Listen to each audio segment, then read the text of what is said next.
Zdravo, ja sam dr. Zdravko Dren. Doktor koji se ne bavi estetikom, već zdravim razumom. I danas pričamo o nečemu što mnogima zvuči kao bajka, ali u stvarnosti zna biti prava noćna mora. Ne mogu da se udebljam. Zvuči kao luksuz, zar ne? Oni jedu sve, ne goje se, a ti popiješ vodu iz slavine i dobiješ 400 grama. Ali ne, to nije dar od Boga. To je realan problem. I to fizički, metabolički, psihološki i iskreno društveni. Jer kad si mršav, stalno te pitaju jel ti nešto fali? Kad pojedeš nešto više, komentari pa dobro je da se malo popuniš. Kad vježbaš, da ti treniraš, imaš 12 kila s krevetom. I tako u krug. Ljudi jednostavno ne vjeruju da mršavi ljudi imaju problem, jer svi gledaju u salo kao neprijatelja, a u kost kao modni detalj. Prva i najvažnija stvar zbog koje se ne možeš udebljati jeste genetika. Ako si rođen sa brzim metabolizmom, tvoje tijelo sagorijeva kalorije kao da ga neko plaća po unesenom obroku. Dok drugi skladište hranu kao vjeverice pred zimu, tvoje tijelo kaže ne treba meni ovo, ajmo odmah da potrošimo. To ne znači da si bolji ili gori, to samo znači da moraš raditi stvari drugačije.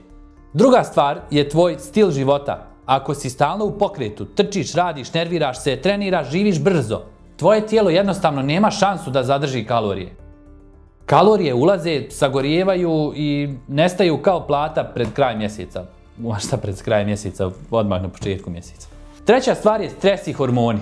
Kortizol, hormon stresa, može poremetiti apetit, probavu i način na koji tvoje tijelo skladišti energiju. Ako si konstantno pod tenzijom od posla, škole, društvenih mreža ili života generalno, tvoje tijelo ne razmišlja o gradnji mišića. Tvoje tijelo misli da bježi od tigra. A u takvoj situaciji kalorije sagorijevaju, a kilaža stagnira. Četvrta stvar je pogrešna procjena unosa hrane. Veliki broj ljudi koji misle da jedu mnogo, zapravo ne jedu ni blizu dovoljno. Kažu, ja jedem 4 puta dnevno. Ali šta? Ako je to sendvič, kafa, supica i jedna čokoladica, to je kalorijski manje nego jedan obrok odraslog čovjeka. A da bi se udebljao, moraš imati kalorijski suficit. To znači da jedeš više nego što trošiš. Svaki dan, kontinuirano, ne povremeno kad se sjetiš, kad odeš kod babe. Ili kad si na ručku sa bivšom. Peta stvar su zdravstveni faktori. Ponekad iza nemogućnosti gojenja stoje problemi sa štitnom žlijezdom, probavnim sistemom, apsorpcijom hrane, pa čak i kronične infekcije. A ako mršaviš, iako jedeš dovoljno, osjećaš umor, imaš promjene raspoloženja ili probleme sa spavanjem, idi kod doktora. Krvna slika zna više od Google-a. A sada, šta kažu stručnjaci? Kako da se napokon udebljaš? I to pametno, zdravo i bez brze hrane kao strategije. Prva stvar, jedi više i češće. Ako ti treba 2500 kalorija da održavaš težinu, ti treba da jedeš 3000 ili više. Ali ne bilo kakve kalorije. Ne iz keksa, krofni i čipsa, nego iz riže, tjestenine, ovsenih pahuljica, banana, putera od kikirikija, jaja, sireva, mesa, ribe i orašastih plodova. Napravi raspored. Doručak, užina, ručak, užina, večera, dodatni kasni obrok. Opet ne kažem čips uz film, dok sjediš sa bivšom. Što? Pa jesam spominjao već, ali šta? Svaki put neka obrok sadrži proteine, ugljene hidrate i zdrave masti. Ako ne možeš da pojedeš mnogo u jednom obroku, jedi češće i pravi kalorijski gušće obroke. Druga stvar, kalorijske bombe u tečnom obliku.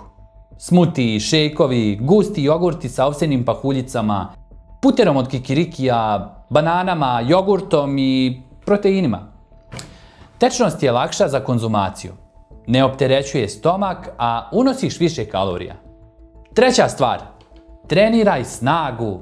Ne trči, ne idi na kardio časove, ne znoji se bez razloga.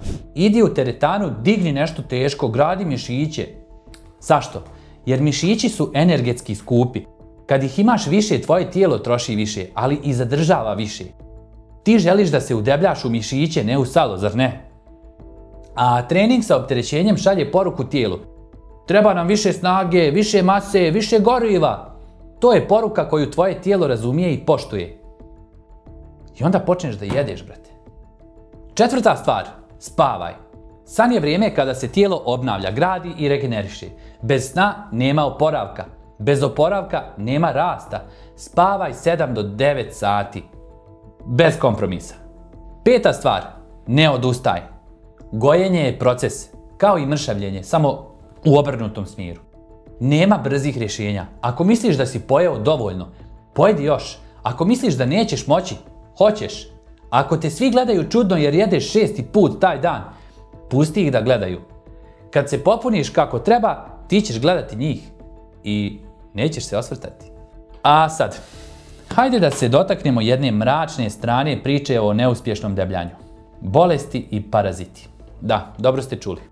Ne pričamo o onim crtićima gdje se simpatični crvić smije iz jabuke, nego o onim realnim, podmuklim saboterima koji vam mogu pojesti svaki gram hrane prije nego što vi stignete da kažete prijatno. Neke bolesti ozbiljno mogu ometati vašu sposobnost da se ugojite.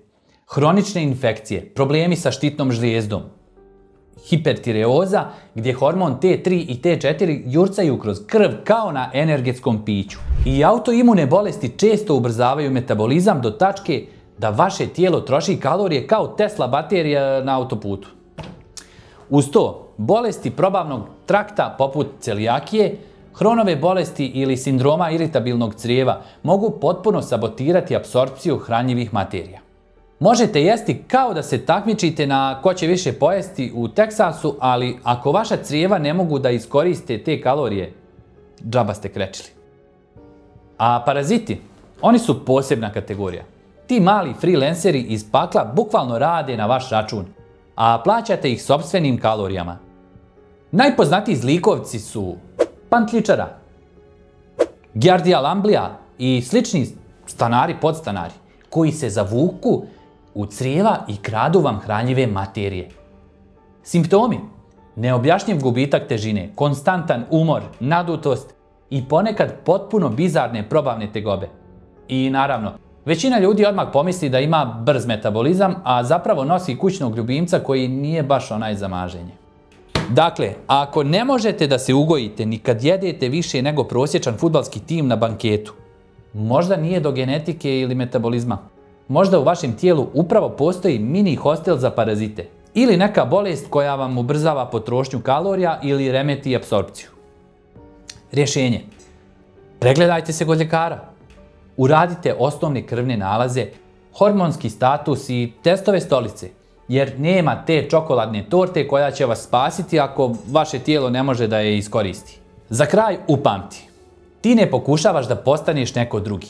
Ti pokušavaš da budeš jača, stabilnija, zdravija verzija sebe. I to ne dolazi ni od čega drugog osim od discipline, strpljenja i konkretnog plana. Ja sam dr. Zdravko Dren. I ako ti neko još jednom kaže blago tebi što ne možeš da se udebljaš, samo mu reci blago meni što imam metabolizam koji radi kao mašina. A sad idem da ga nahranim. Ako vam je ovo bilo previše stresno, u sljedećoj epizodi gledat ću da vas malo primirim.